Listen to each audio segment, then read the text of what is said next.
Saludos para la audiencia de Telesur y hoy nos encontramos con Abel Prieto, intelectual cubano, quien se graduó en 1973 como licenciado en Lengua y Literatura Hispánica en la Escuela de Arte y Letras de la Universidad de La Habana. Actualmente es diputado de la Asamblea Nacional del Poder Popular y asesor del presidente de los Consejos de Estado y de Ministros. En 1997 fue designado ministro de Cultura, cargo que ocupó hasta el año 2012. En 1988 fue elegido presidente de la Unión de Escritores y Artistas de Cuba. Milita en el Partido Comunista de Cuba desde 1978 y fue miembro del Comité Central y de su buró político entre 1993 y el año 2011. Invitado por el Partido Comunista Argentino, este intelectual cubano visita nuestro país y presentó varias conferencias en distintas ciudades, de alguna forma marcando encuentros y demás intercambios culturales y políticos aquí en Argentina. Bueno, muchas gracias por esta entrevista con Telesur. ¿Y qué nos puede decir de esta visita que está realizando en la tierra del Che? ¿Qué actividades ha realizado? Bueno, te diré, Esteban, ha sido un programa muy intenso, realmente, muy intenso y al mismo tiempo lleno de intercambios para mí muy fecundos, intercambios intelectuales con mucha gente joven. Bueno, estuve primero en el Centro Cultural de la Cooperación, estuve después en la Universidad de La Plata, estuve en la Universidad de Córdoba, después en la Universidad de Rosario, precisamente el 14 de junio. Imagínate, el día del 85 cumpleaños del Che, estar en su ciudad natal, poder abrazar allí a dos hermanos del Che, a Juan Martín y a Ramiro, abrazar a tantos compañeros, tanta gente que han llevado el ideario y los principios del Che y su ejemplo de una manera tan cotidiana, están tan orgullosos de estar con el Che. Ese mismo día, es decir, el mismo día del cumpleaños, te digo, Esteban, estuvimos en la Casa Museo de Altagracia, que yo no había estado ahí. Yo sí había estado en Rosario, pero nunca en la Casa Museo de Altagracia. Es un precioso museo muy bien organizado, muchas fotografías, mucho material sobre la infancia del Che, pero también sobre la madre del Che, que fue una figura tan importante en su formación, sobre sus amigos. Conocimos incluso un compañero ahí, Ariel, un compañero que fue, digamos, amigo del Che y compañero de aula del Che, y fue un día muy impactante para mí desde el punto de vista emocional también. Te imaginas lo que eso ha significado. Pero realmente esa charla de Rosario trató el tema del el socialismo y el hombre en Cuba, visto desde el presente, y hubo una conversación, estuvo el vicerrector que nos atendió, Patricio Echegaray, hizo una importantísima intervención realmente muy seria, muy buena, que me sirvió a mí también para actualizar algunas cosas de las que quería comentar sobre el socialismo del hombre en Cuba. Estaba el reverendo Federico Pagura, me emocionó mucho abrazarlo allí, tenía su medalla de la solidaridad que le acaba de otorgar el Consejo de Estado de la República de Cuba, y fue realmente, lo de Rosario fue muy hermoso, de verdad, y muy emotivo.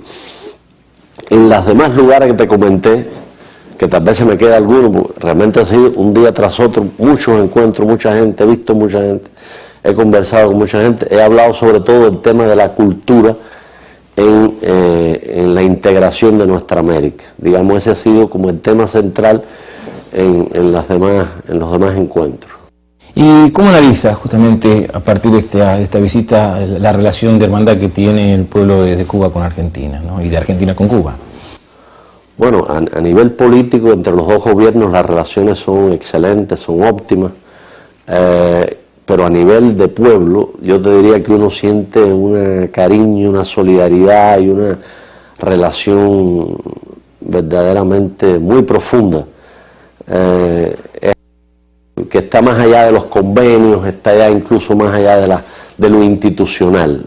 Sin duda, la Revolución Cubana, mucha gente de ya mayores, ustedes dicen grandes, ¿no? Para decir un poco más viejo, como dicen ustedes, grandes, ¿no? Un poco, sí, grandes, que en Cuba lo he usado para alguien de dimensiones descomunales, pero aquí ustedes usan un hombre grande, me doy cuenta que es un hombre de edad avanzada. Para muchas personas de edad avanzada se te acercan diciendo que en su formación política la revolución cubana fue decisiva, Fidel, por supuesto el Che, Raúl, los guerrilleros, Camilo, aquellos guerrilleros victoriosos que bajaron de la Sierra Maestra, y los más jóvenes, que digamos se formaron políticamente mucho después, y que padecieron lo que le han llamado la larga noche del neoliberalismo, los tiempos terribles de Menem, hablan de cómo la revolución cubana era un ejemplo también para ellos. Es decir, y la gente te lo dice sin retórica, de la manera más directa, más afectuosa. Eso lo he vivido en estos días. Y de alguna forma esta impronta del Che Guevara que perdura en el tiempo y que va creciendo en Argentina, la sintió en esta recorrida. Absolutamente. No, esta América, en muchos lugares hemos hablado de, por ejemplo, el valor simbólico que tiene que hoy Cuba presida la CELAC, que Cuba esté ocupando la presidencia de la CELAC, que exista la CELAC, una organización de hermanos de América Latina y el Caribe, sin la presencia de los yanquis. Acuérdate que el Che fue a dar aquellas batallas en Punta del Este, aquellas batallas en el seno de la OEA, en los momentos en que se gestaba la operación perversa de arrancar a Cuba de su familia espiritual, de su familia natural, de su ámbito natural, que era nuestra América, la nuestra América de Martí. Y bueno, todos los gobiernos, como tú sabes, rompieron, menos México, todos los gobiernos latinoamericanos rompieron relaciones diplomáticas con Cuba. Y ahora mira qué ocurre, tenemos nada menos, han cambiado los tiempos, tenemos una organización en que está Cuba, y en este caso ocupando la presidencia de la organización, y no están invitados los que mandaban antes, como decía Raúl Roa, como el Ministerio de Colonias yanqui. Sobre Cuba y la relación con la región, enseguida seguimos charlando, si le parece, Prieto. Ya volvemos en esta entrevista exclusiva con Abel Prieto desde Buenos Aires, la capital de Argentina.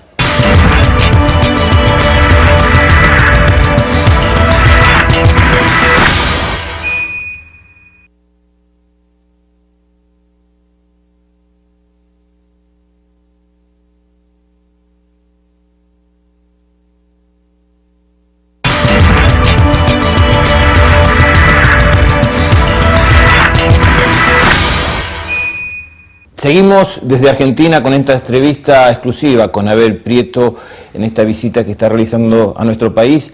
Y Abel, a pesar del bloqueo impuesto por los Estados Unidos y la difamación sistemática que tienen justamente contra lo que significa Cuba y este proceso que ha tenido Cuba, Cuba definió actualizar su modelo económico, preservando sobre todo lo que fue las conquistas a nivel logradas de la revolución. ¿Cuáles son las características de esta actualización y esta profundización en lo que significa la participación del pueblo cubano? ¿Y cuáles son las perspectivas hacia el futuro mediato, pero también inmediato? No, esa pregunta es importante, Esteban, porque me la han hecho muchas personas. Porque se ha hecho, parece por alguna gente, una lectura disparatada de lo que nosotros hemos llamado actualización de nuestro modelo económico. Como si Cuba estuviera, digamos, intentando una restauración capitalista, algo así. Es una lectura absolutamente delirante que no tiene en lo absoluto nada que ver con lo que estamos haciendo en el país. La actualización del modelo, en primer lugar, quiero decirte, se hizo un proyecto de lineamiento antes del Congreso del Partido que se discutió por toda la población cubana, en los barrios, todos, en los centros de trabajo, de estudio, todos los cubanos participaron en el proceso de debate y enriquecimiento de ese documento que después se llevó al Congreso. Es decir, que hubo un ejercicio de democracia popular, te diría, masiva e impecable, previo al Congreso.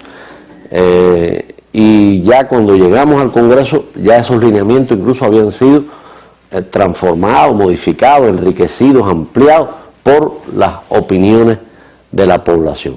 Y lo que tú decías al principio, ninguna de las conquistas del socialismo está puesta en duda en ningún momento por los documentos que se aprobaron como documentos rectores en esta nueva etapa de la revolución. La salud pública universal y gratuita, la enseñanza universal y gratuita desde la primaria hasta la universidad, la protección de la familia, de las personas que necesiten el apoyo, el respaldo del Estado, esa idea que Raúl ha repetido muchas veces, nadie va a quedar desamparado. Es decir, ahora es una actualización que perfecciona a la empresa estatal socialista, que va a ser la gran protagonista de las transformaciones económicas, la empresa estatal socialista, y al mismo tiempo da espacio a formas de gestión no estatales, a cooperativas, a trabajadores por cuenta propia. Por ejemplo, estamos arrendando ya desde hace algún tiempo tierras a familias, a cooperativas, a familias que quieran hacerla producir, pero se les arrienda, no se privatiza la tierra. En Cuba no hay en ningún momento ningún tipo de proceso de privatización, se les arrienda. Se están arrendando locales, por ejemplo, para cooperativas de servicio. Un arrendamiento de locales para que, digamos, hagan salones de belleza, barbería, gastronomía. Todo eso se ha discutido y se está llevando a cabo y digamos, evaluando cada paso que estamos dando, Esteban, viendo su impacto social, evitando cualquier consecuencia indeseable desde el punto de vista de la justicia social. Ahí las tesis centrales del marxismo más ortodoxo, de que los medios fundamentales de producción estén en manos del pueblo, en manos del Estado, eso nosotros lo estamos cumpliendo escrupulosamente. Uno de los principios de los lineamientos establece claramente que no vamos a admitir la concentración de propiedad ni en personas naturales ni en entidades como las cooperativas, es decir, entidades que funcionen con formas de gestión no estatal. Es decir, eso no se va a impedir, no se va a permitir. El latifundio no va a regresar jamás a Cuba. No van a regresar jamás los casatenientes, aquellos que tenían los edificios y alquilaban con alquileres despiadados las viviendas para la gente. Eso no va a volver. Y además el pueblo apostó en la discusión, Esteban, por el socialismo. La gente lo que quiere es un socialismo más productivo, más eficiente, un socialismo que realmente resuelva problemas que no hemos podido resolver en muchos años. Hay también una descentralización. Los gobiernos locales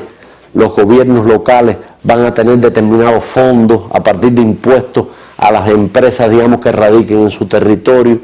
Se hizo un experimento que se está llevando ahí a punta de lápiz, es decir, bordado ahí con mucho cuidado, con Artemisa y Mayabeque, con dos nuevas provincias, donde se hace una simplificación del aparato burocrático y administrativo, donde realmente incluso se facilitan las gestiones de la población.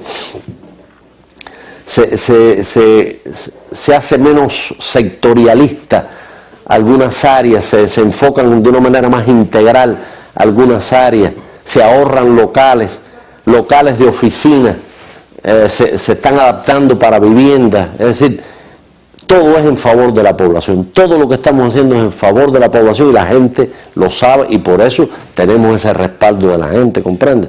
A ver, ¿qué les dirías a quienes quieren de alguna forma imponer maliciosamente que la idea cubana quieren exportarse a lo que significa la región, lo que fue la revolución, de alguna forma no respetando la soberanía de nuestros pueblos? ¿Y qué función o qué rol tienen los multimedios de la comunicación en este tema? Bueno, esa es una tesis de las corporaciones mediáticas al servicio del imperialismo y de la reacción, y fue algo que utilizaron contra Nicolás Maduro en la última campaña, fue algo que utilizaron contra el presidente Chávez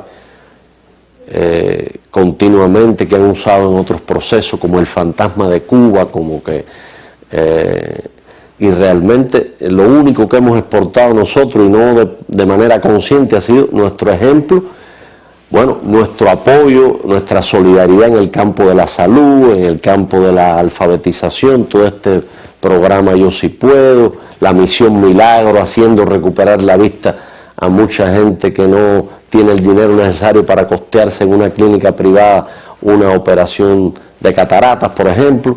Eso es lo que hemos exportado nosotros, y la idea que Fidel dijo muchas veces, ha dicho muchas veces, Raúl ha repetido muchas veces, de que cada proceso en cada país tiene sus propios rasgos, tiene sus propias características.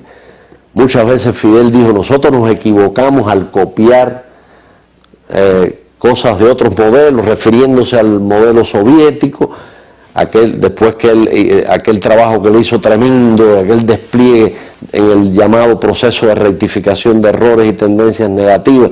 Es decir, el copismo ha sido una cosa criticada por el propio Fidel y por el propio Raúl.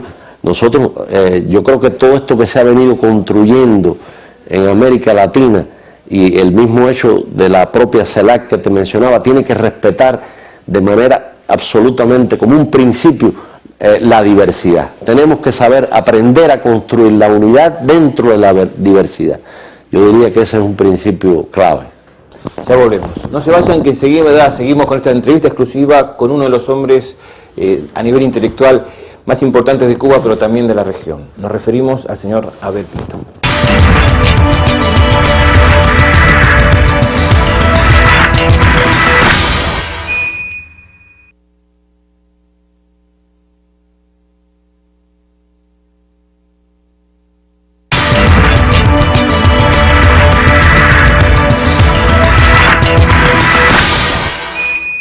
Y seguimos con esta entrevista con Abel Prieto y de alguna forma viendo América Latina, a ver cómo se considera justamente que fue el rol que desempeñó el comandante Fidel Castro y la revolución cubana en este proceso emancipador que tuvo de alguna forma esta última década la región, ¿no? Cómo se ve esta integración con países como Venezuela, con Argentina, con Bolivia, es decir, cómo se siente desde esa perspectiva de tu país en este momento. El papel de Fidel. El papel de Fidel y de Cuba en la región. El papel de Fidel y de Cuba. Yo creo, Esteban, que fue, el papel de Fidel fue realmente decisivo, muy importante. Y el encuentro de Fidel con Chávez fue muy importante, extremadamente importante. Y que Fidel viera en aquel joven líder que acababa de salir de la cárcel, ese líder mundial en que Chávez se convirtió después, porque acuérdate que Fidel recibe a Chávez allá en La Habana, acabado de salir de la prisión, y realmente Chávez era un desconocido. Pero Fidel descubre en él todas esas virtudes que después iba a desplegar Chávez de manera tan brillante, y realmente lo de Chávez ha sido una pérdida irreparable, ¿no? Y es tan el pueblo bolivariano, la dirección, Maduro, la dirección de la revolución bolivariana han hecho un esfuerzo excepcional para dar continuidad a la obra de ese grande que fue el presidente Chávez. Yo creo que ese encuentro de Fidel con Chávez abre una etapa nueva. Yo estaba recordando el otro día cuando se firmó la creación del Fondo Cultural del ALBA en La Habana, en la Feria del Libro de La Habana, en el año 2006, en febrero. Fidel y Chávez, digamos, firmaron el acta de nacimiento del Fondo Cultural del ALBA, que precisamente tiene como misión principal la integración cultural, avanzar en la integración cultural, no solo de los países miembros del ALBA, sino de todos los países de esta familia espiritual que tenemos la suerte de tener realmente. Y estaba recordando también cómo siguió Fidel los acontecimientos de aquella cumbre de las Américas en Mar del Plata, cuando vino Bush, que el presidente Chávez le llamó siempre el entierro del ALCA. Fidel siguió detalle a detalle aquella batalla que se dio aquí. Estuvo el presidente Kirchner también, tuvo un papel decisivo en aquella batalla para la derrota del ALCA, y fue un momento verdaderamente decisivo para nuestra historia. Se derrotó el ALCA y se extendió la idea de una integración descolonizada, de una integración sin un amo, sin un patrón imperial, que realmente ya sabemos lo que quería. Con los tratados de libre comercio ya se sabía cuál era el proyecto. Era un proyecto de absorción total desde el punto de vista económico, que iba a incluir necesariamente una recolonización cultural brutal. Usted me decía de aquellos tiempos en donde llegaba en soledad Ernesto Che Guevara a Uruguay, ¿no? Punta del Este, y hablaba de este presente de la CELAC y del canciller que representa justamente Cuba como presidente de la CELAC. ¿Cuál es su mirada sobre la situación actual de la región, de alguna forma en esta construcción, y cómo ve los gobiernos de América Latina en la construcción del socialismo? Bueno, algunos gobiernos no hablan de socialismo y están estableciendo políticas de soberanía, políticas asociadas a la igualdad social, a la justicia social, pero no usan el término. Chávez hablaba de socialismo del siglo XXI, pensando en evitar los errores de aquel socialismo que se derrumbó.